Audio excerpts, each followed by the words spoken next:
Hello everyone, Matt here again. I figured that any self-respecting YouTube channel talking about swords should say something about the katana.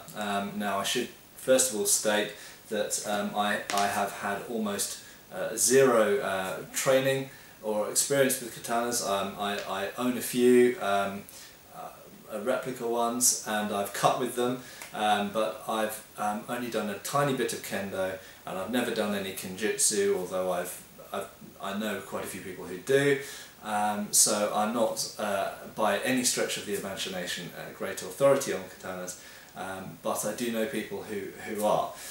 So I'll probably make a few videos that talk about this topic, this big topic, but I wanted to talk about one specific thing, and that's the material difference between a European longsword and a Japanese katana. And these two weapons often get compared because from a layman's point of view they're sort of similar. Okay, so here we have two replicas, one nondescript Chinese-made carbon steel katana replica. There we go. It is made in the traditional way with a hardened edge. And here we have an Albion ringneck, pretty nice longsword, not very well sharpened when I got it, but it's much better sharpened now, and they both cut very, very well. And I will talk about cutting with both weapons because it is surprisingly different, and I'll also talk about other comparisons between them. And obviously the first thing you'll notice between them is a sort of an average European longsword is longer, quite a bit longer than an average Japanese katana. Katanas tend to have around 30-inch blades, and the longsword tend to have around 36-37-inch blades on average, but of course there's longer ones and there's shorter ones, so so we'll leave that topic where it is. But the material, so essentially the cutting portion of both these weapons is very, very similar. It's carbon steel, but the way that the blade is made is actually very different. So in Japan they essentially heat welded a hard carbon steel edge to a softer steel or mixed iron steel body. So what you've got is a sort of sandwich effect with a hard crust at the front edge and at the tip. Okay, let's put the longsword down for a second. So you've got a few millimeters, in fact, of hard steel going up the front edge and round the tip, and a little bit around the back there as well. And in fact, if you look at original katanas in museums and private collections, sometimes what happened when the tip got broken off is they resharpened the blade, but you can see that they've actually lost the hard part at the end of the blade. So what any of you who know about katanas will know about is that if you look down a traditional katana blade, you'll see a wavy line against the sharp cutting edge, and it goes up around, and that is the area that's hardened. So when they heat treat, harden, quench a Japanese sword blade, they put clay on the blade and wipe off in a wavy line to the smith's particular pattern a bare part on the edge. So when they quench it in the water, having heated it up to red heat, the blade essentially only hardens on the edge, leaving a soft back to the blade.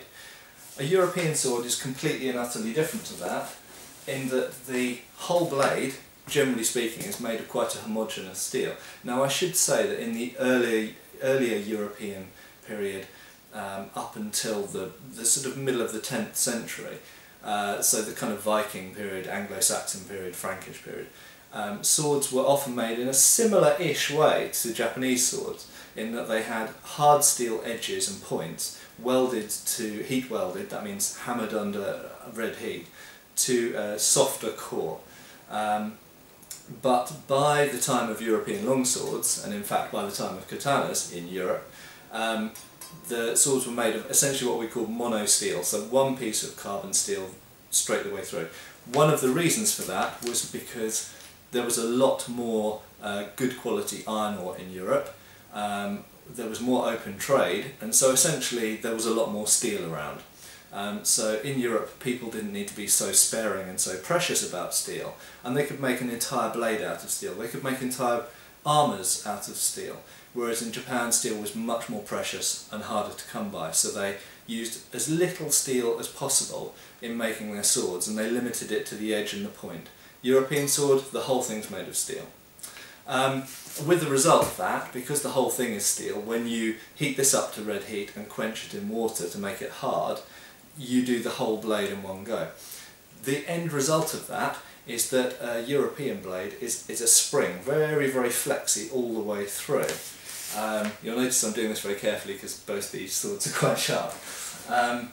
Whereas a Japanese sword, and I won't do it, if you bent this over your knee or over a wall or something, it would stay bent, okay? Because you've essentially got a soft, unheat treated, more or less, iron back with a hard front. So if you stand on a Japanese sword and bend it, it will stay bent. If you stand on a European sword, it will flex like a spring. When you take your foot off, it will spring back to straight again. So, although they're essentially made of the same material, they're actually quite different in the way that they're made, very different in the way they're made, and obviously therefore quite different in the end result of the material that you end up with. And what I will say is that there's a lot of urban myths around the hardness or sharpness of Japanese sword edges, and in actual fact there's an element of truth to it.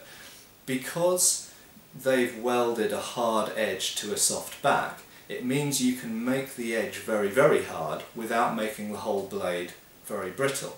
Whereas with a European sword, if you made the edges very, very hard, the whole blade would be very, very hard and therefore very brittle and more likely to break. So in reality, if and I know a few experts who work in the field, if you test a cross-section of European medieval Renaissance swords for edge hardness, and you test Japanese swords for edge hardness, the Japanese swords are harder at the edge. They're usually around 60 Rockwell, whereas the European swords are usually around 50 Rockwell. So strengths and weaknesses. Yes, the Japanese sword has a harder edge and therefore will retain an edge for longer and can potentially be slightly sharper, maybe, although what type of scabbard you keep it in probably has a larger bearing on that. But on the other hand, the European sword is in some ways more durable in that it can be flexed and hit against things and shocked and vibrated, and it's less likely to take a permanent bend or for the edge to crack off or these sort of things. So, like many things in life, benefits and drawbacks to each design. But both beautiful swords and both have their virtues. Thank you.